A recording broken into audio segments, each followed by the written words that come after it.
Welcome back to Connecting Africa. Amid much global economic uncertainty, we are talking to business leaders and key decision makers on what could lie ahead for the continent. And next, we head to Tanzania, where one man is literally involved in every facet of the East African country's economy. From Mo Cola to Mo Assurance, Mohamed Dewji is behind Tanzanian conglomerate MeTL Group. He claims to offer more than 150 product lines, producing everything from flour, carpets, beverages, edible oils, right down to matchsticks. He's the world's largest producer of sisal, a fiber-yielding plant that is used to make carpets and rope.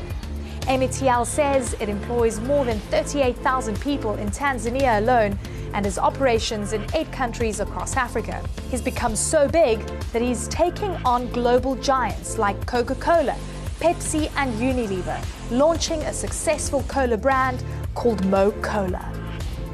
Mohamed, great to see you. Thank you. You're in farming and you're in processing and you're in manufacturing. So your value chain is really fascinating. Africans right now have just got the disposable income to have necessities, and I'm in the necessity business.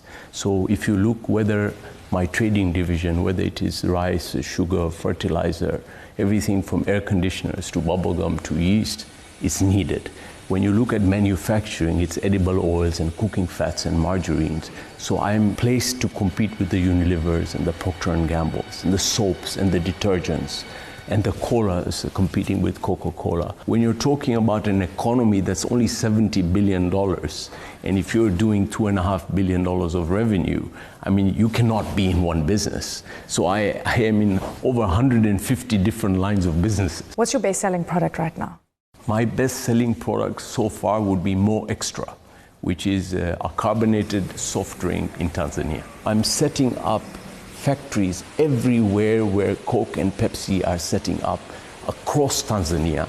And I'm hoping from this 1 billion bottles that I'm selling currently, my target is to reach 3.5 billion bottles by the next 24 to 36 months. So I went ahead during COVID time when Europe was struggling and bought tons of machines. I've got into recycling and we're going to do bottle to bottle. So we will use the plastic bottles, we'll collect, we'll clean them, we'll process them and put it with virgin PET, so we'll be very competitive in terms of recycling is concerned, environmentally very, very good, and I will be competing with them heavily all across Tanzania, one. But two, I've set up a plant in Uganda, I'm setting up one in Rwanda, one in Mozambique, and one in Zambia. What is your projection then for the year ahead? So I think, the only solution for Africa is food security. I mean, we are importing food from all over the world.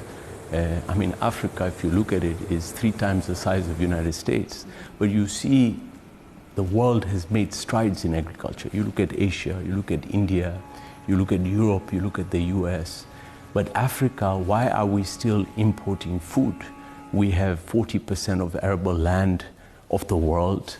We have a young population. All we need is a little bit of technology and capital.